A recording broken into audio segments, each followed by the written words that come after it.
ಮುಂದೆ ಜೋಕ್ ಜಂಕ್ಷನಿಗೆ ಸ್ವಾಗತ ಗೆಳೆಯರ. ಜೋಕ್ ಜಂಕ್ಷನ್ಯಾಗ ಈ ಡಾಕ್ಟರ್ಗಳ ಜೋಕು ಸುರುಮಳಿನ ಆಗ್ಯದ. ಯಾರೋ ಏನೋ ಮೋಸ್ಟ್ಲಿ ಡಾಕ್ಟರ್ ವೈರಿನ ಕಾಣಿಸ್ತದೆ. ನಮಗೆ ಇಷ್ಟು ಡಾಕ್ಟರ್ಗಳ ಜೋಕನ್ನು ಕಳಿಸ್ಯಾರ. ಅದ್ರಾಗ ಬೇರೆ ಬೇರೆದವ್ರ ಹೆಸರನ್ನು ಕಳಿಸ್ಯಾರ. ಅವರು ಮೋಸ್ಟ್ಲಿ ಅವ್ರು ಕಾಂಟ್ರಿಬ್ಯೂಟ್ ಮಾಡಿದಿರಬೇಕು. ಕೆ ಗಣೇಶ್ ಅಂತ ಕಾಂಟ್ರಿಬ್ಯೂಟ್ ಮಾಡಿದ ಜೋಕ್ ಹಿಂಗದ. ಅವ್ರು ಅಂತಾರೆ, ಒಬ್ಬ ರೋಗಿ ಡಾಕ್ಟರ್ ಹತ್ರ ಬಂದು ಕೇಳ್ತಾನಂತ, ಡಾಕ್ಟರ್ ನೀವು ನನಗೀಗ ಆಪ್ರೇಷನ್ ಮಾಡೋರಿದ್ದೀರಿ, ಆ ಆಪ್ರೇಷನ್ ಮಾಡೋದಕ್ಕಿಂತ ಮೊದಲು ನಾ ಊಟ ಮಾಡಬಹುದಾ?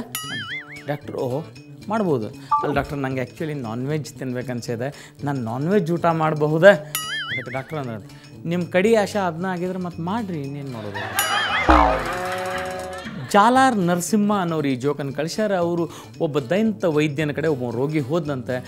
ಆದಿದ್ದು ಮಾತಾಡ್ಕೋತಾಗ ದಂತ ವೈದ್ಯಗೆ ಆ ರೋಗಿ ಹೇಳಿದಂತೆ, ಹುಳುಕಾದ ಹಲ್ಲನ್ನು ಏನು ಮಾಡಬೇಕು ಅನ್ನೋ. ಅದಕ್ಕೆ ಡಾಕ್ಟರ್ ಏನಂತಾರೆ, ಇಮ್ಮಿಡಿಯೇಟ್ಲಿ ನೋಡ್ರಿ, ಒಂದು ಹಲ್ಲು ಹುಳುಕಾಗಿರ್ತದಲ್ಲ, ಅದು ಉಳ್ಕಿದಕ್ಕೂ ಕೆಡಿಸ್ತದೆ, ಎಲ್ಲ ಡಿಕೆ ಆಗ್ತಾವೆ, ಸೊ ದಯವಿಟ್ಟು ಅದನ್ನು ತೆಗೆದು ಬಿಡಬೇಕು ಅಂತ. ಹಾಂ ಹೌದಾ? ಅಲ್ಲಲ್ಲ ಅಂದರೆ ನೀವು ವಿಚಾರ ಮಾಡಿ ಹೇಳ್ರಿ ಡಾಕ್ಟರ್, ಯಾಕಂದ್ರೆ ಆ ಹಲ್ಲು ಇರಬೇಕು ಅಂತ ಹೇಳಿದ್ನಲ್ರಿ, ಹಲ್ಲು ತೆಗಿಬೇಕು. ಡಾಕ್ಟರ್ ಅಗದಿ ಖಂಡಿತವಾಗಿ ಹೇಳಿದ್ನಂತೆ. ಎಲ್ಲಿ ಬಾಯಿ ತೆಗೀರಿ ನೋಡೋಣ ಅಂದ್ರೆ ಮಾಡಿ ಡಾಕ್ಟ್ರ್.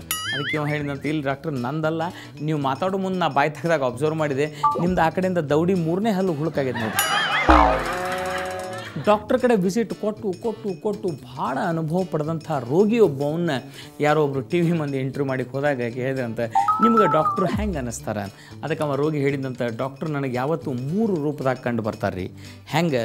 ಅವ್ರು ಆಪ್ರೇಷನ್ ಮಾಡೋಕ್ಕಿಂತ ಮೊದಲು ದೇವ್ರ ಹಂಗೆ ಅನ್ನಿಸ್ತಾರೆ ರೀ, ಹೊಲಿಗೆ ಬಿಚ್ಚೋ ಮುಂದೆ ದನದ ಹಂಗೆ ಅನ್ನಿಸ್ತಾರೆ ರೀ, ಮತ್ತು ಬಿಲ್ಲಿಸೋಳೋ ಮುಂದೆ ದೇವ್ನ ಹಂಗೆ ಅನ್ನಿಸ್ತಾರೆ.